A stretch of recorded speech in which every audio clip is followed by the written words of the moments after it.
بسم اللہ الرحمن الرحیم ویورز، آپ دیکھ رہے ہیں MJB TV. امید ہے آپ خیریت سے ہوں گے.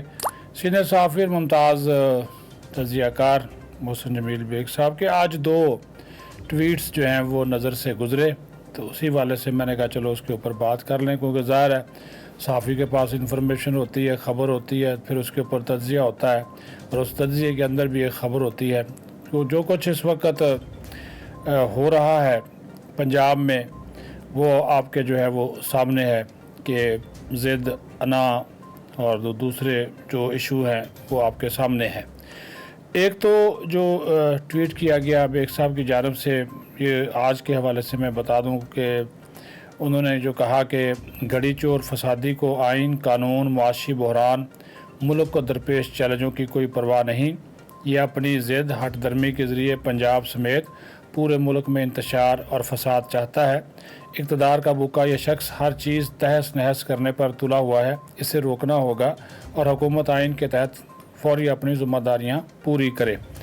یہ بالکل صحیح بات اس وجہ سے بھی ہے کہ اس وقت جو چیزیں ہو رہی ہیں، جو اس وقت معاملات ہیں، جو اس وقت پنجاب میں زمان پارک کے ایک گھر میں بیٹھ کر وہ لگا ہوا ہے، وہ تمام تر سچویشن ایسی ہے جس کی جو اس کی ذات کے ارد گرد گھوم رہا ہے یہ سارا سلسلہ، کہ وہ کہتا جی میں ہوں تو یہ پاکستان ہے، ورنہ خدا نہ خواستہ پاکستان ہی نہیں ہے. میں حکومت میں ہوں گا تو ملک چلے گا، ورنہ میں نہیں چلنے دوں گا. وہ ایسا کر رہا ہے لوگوں کو بلا کر. اس کے آج ہی اسد عمر نے انٹرنیشنل میڈیا کو بلا کر پاکستان کو ڈیفالٹ ہونے کے حوالے سے بتایا، یعنی کہ بجائے اس کے کہ معاشی صورتحال کے اوپر آپ ساتھ کھڑے ہوں، قوم کے ملک کے ساتھ کھڑے ہوں، حکومت کا ساتھ دیں، الٹا آپ نے یہ لوگوں کو یا انٹرنیشنل کمیونٹی کو یہ کہہ رہے ہیں کہ پاکستان کی معاشی مدد نہ کریں. اور یہ ایک عجیب و غریب بات ہے. کہہ رہا ہے جی کہ تمام مسائل کا حل الیکشن میں ہے. بھئی آپ کے پاس کون سی جادو کی چھڑی ہے کہ الیکشن کروا کے آپ معیشت کو ٹھیک کر لیں گے؟ اس وقت ایک بحرانی کیفیت ہے، اس میں کوئی شک نہیں ہے، لیکن کیا الیکشن ہونے سے آپ کو یقین ہے کہ آپ اقتدار میں آئیں گے؟ جو کہا جا رہا ہے وہ یہ پاکستانی عوام کا جو مزاج ہے اس کو سمجھنے کی، اور سمجھنے کے ساتھ ساتھ اس کے اوپر عمل درآمد کی، اور اس کے بعد پھر جو ہے وہ اس کو جانچنے کی بڑی ضرورت ہے. لوگوں کو آپ کی بھی حکومت ہے خیبر پختونخوا میں، پنجاب میں ابھی تک آپ کی حکومت ہے. آپ نے اپنے لوگوں کو کیا ریلیف دیا ہے، کون سے اقدامات اٹھائے ہیں؟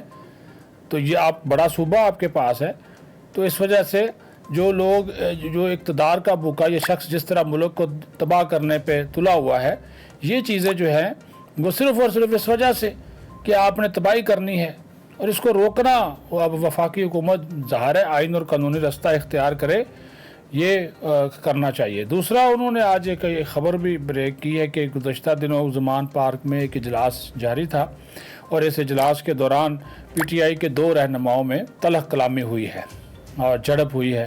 اور میری اس حوالے سے جو انفارمیشن ہے، گویا کہ بیگ صاحب نے اس میں نام تو نہیں لکھا، لیکن میری اطلاع کے مطابق اس میں یہ جو ایک علی امین گنڈاپور اور فواد چودھری ان کے درمیان کوئی جھڑپ اور تلخ کلامی ہوئی ہے. سیاسی صورتحال پر بحث جاری تھی کہ اس بحث کے دوران ہی بیچ میں آج کل وہ آڈیو شاڈیو والا بھی بڑا معاملہ آ گیا نا، تو جب اس کے اوپر گفتگو ہونا شروع ہوئی تو تلخی بڑھ گئی، اور پھر دونوں نے ایک دوسرے کے وہ کارنامے کچے چٹھے کھولے ہیں کہ الحفیظ علما، پھر وہ بندہ آڈیو ویڈیو بول جاتا ہے. پھر وہ جو براہ راست مناظر تھے واقفان حال جو وہاں پر موجود تھے، وہ کہہ رہے ہیں کہ نظارے پھر عمران خان بھی لے رہا تھا، کیونکہ اس کے نزدیک تو آڈیو ویڈیو اب کوئی بڑا مسئلہ نہیں رہا، تو وہ تو اس کی روٹین کی کارروائیاں تھیں. تو وہ تمام تر جو سچویشن ہے وہ بن رہی تھی. اور ابھی انہوں نے یہ بھی کہا کہ یہ ظاہر ہے یہ گڑی چور کا حوالہ دیا، کیونکہ وہ انہوں نے کہا جی بیٹھا ہوا تھا مزے لے رہا تھا، کیونکہ اس کے لیے مسئلہ نہیں ہے. وہ کہتا ہے نا ڈیوائڈ اینڈ رول، یہ انہوں نے بات کی ہے کہ تقسیم کرو حکومت کرو، یہ والا فارمولہ عمران خان نے اپنایا ہوا ہے. تو یعنی آج 2 ٹویٹس کے اوپر جو تھی میں نے کہا وہ انفارمیشن جو ہے اس کا MJB TV آپ دیکھتے رہیں، ہم آپ کے ساتھ شیئر کرتے رہیں گے. اپنا خیال رکھیں، بہت شکریہ.